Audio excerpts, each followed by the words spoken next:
It's been over 6 months since Jagex released the Shades of Mort'ton rework, and I remember making 2 videos covering the update. The first one was a loot video opening 100 of the new gold tier chests that were added, and the second one was a 1-hour loot video of killing the new tier of shades called Urium Shades. And I've recently been looking into ways to farm elite clues on my main, since I got a ton of elites by opening 1000 crystal implings a few months ago. And I want to get 50 elite caskets and then open them all in one juicy loot video. So I thought this would be a great opportunity to make this video and also get elite clues for another loot video. But back to Shades of Mort'ton. I found a guide by QHB, which I will link in the description, that states you can farm 2.3 elites per hour by opening these gold chests. So I thought that I would open 1000 of them and show you guys the loot. For the requirements, you'll need to complete the Shades of Mort'ton quest, and you will also need level 95 firemaking, which sounds like a steep requirement, but firemaking is one of the fastest skills in the game, and you can get level 95 in a few days of doing Wintertod. The reason why you need 95 firemaking is to burn redwood pyre logs, which are the only type of logs you can use to burn Urium remains. Redwood pyre logs are made by using sacred oil on regular redwood logs for all of you Iron Man out there. The other item you need are the aforementioned Urium remains, which are a guaranteed drop from killing Urium shades, found within the maze north of Bird the Rot. They have a combat level of 140 and a max hit of 13, but since I'm a main account, I just bought these items off of the Grand Exchange. To make the keys, you use your shade remains on one of the many graves found a bit south of the maze entrance. Then you add your pyre logs and burn them with a tinderbox. I'd highly recommend you to speak to an NPC in front of the maze entrance to get a coffin that can store shade remains. You can bring this NPC a gold lock obtainable from opening the chests, or if you're a main account, you can buy it off the Grand Exchange for about 30k GP. The NPC will turn your coffin into a gold coffin that will be able to store 28 shade remains, and it's highly recommended to get this item if you want to do this for an extended period of time. While making the keys, you can also get coins instead of a gold key, so in total I spent 7.3 million GP on 1,244 Urium remains and redwood pyre logs to make 1001 gold keys. I got back 979k GP from coin drops, so in total I spent 6.3 mil on 1001 gold keys. Also, each log in Shade will give 500 firemaking XP, which is increased to 750 with the Elite Mauritania Diaries, and 120 Prayer XP, which is increased to 180 with the Hard Mauritania Diaries done. So I got 224k Prayer XP and 622k Firemaking XP, since I only have the Hard Diary completed. I would store 20 Urium remains in my coffin, and withdraw 20 logs in my inventory, then teleport to Bird the Rot using my Mauritania Legs 3. There, I'd run north to the graveyard and start burning the shades. The process is very click intensive, since you have to manually use each shade remain and pyre log on the gravestone, and then light it using a tinderbox.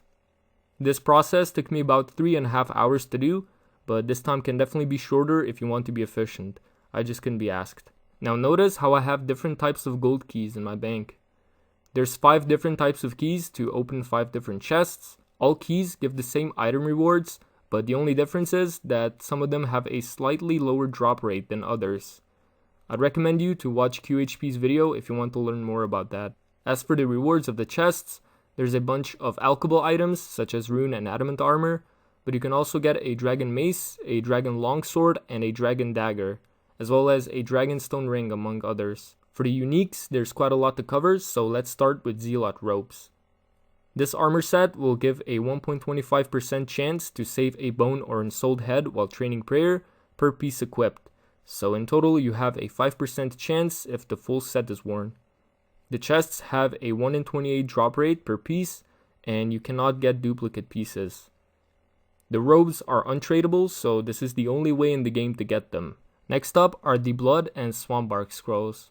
These scrolls can be used to learn to make blood and swampbark armor by using splitbark armor with 1450 blood runes on the blood altar in Zaya. The bloodbark armor set will boost all healing from blood spells on the ancient spellbook to 32.5%. The same can be said for the swampbark armor scroll, but this time you need 1450 nature runes and you need to go to the nature altar. The Swampbark armor set pieces extend the duration of the bind, snare, and entangle spells from the standard spellbook by 1 tick. This means 5 ticks in total if the whole set is worn. Without this set, the spells will snare the target for 24 ticks, and with this set, that number goes up to 29, which is about 17 seconds.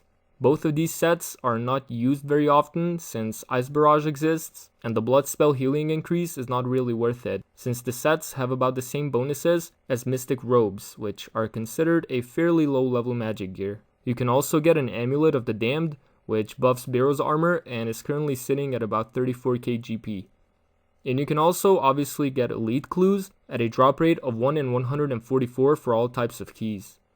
Now I have to say that I must have been pretty unlucky because I only saw 3 Elite Clues from opening 1001 chests, when on average I should be getting 7 of them, but that just means we'll have to make a loot video of something else that drops Elites pretty soon.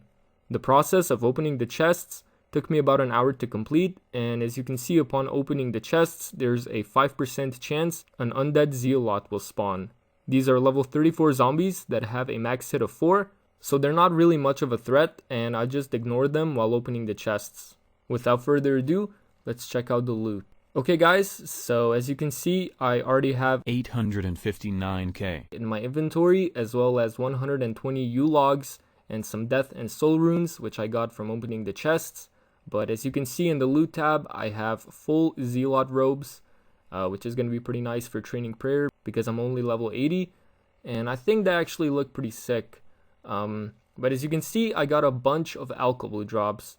I have the Flam Tier bag, I think it's pronounced, which basically stores limestone bricks and swamp paste and stuff. But yeah, we also got a bunch of swamp bark and blood bark scrolls, and as you can see, 55,000 swamp paste and a bunch of alchemy items. So we're gonna go ahead and withdraw all of them. We're gonna sell them, and let's see the loot. Okay, so we've just sold everything, and the total value comes out to 11.2 million GP. And I spent 7.3 million on buying all of the keys, so in total, we made almost 4 million GP. Now that took me about 4.5 hours, which means that this is about 850k GP per hour or something like that, but like I said, I was not paying full attention. I was playing my Ultimate Iron Man on the side, so this moneymaker can definitely go up to 1 mil per hour if you're paying a little bit of attention. The only problem for me is that I did not enjoy doing this whatsoever because the process is really click intense, but I did meet some people who really enjoyed doing this. So check it out for yourself. I'm not going to be opening the elite caskets in this video since I'm stacking up to get 50 of them, and hopefully that video will be coming in September. Anyways, I hope you enjoyed.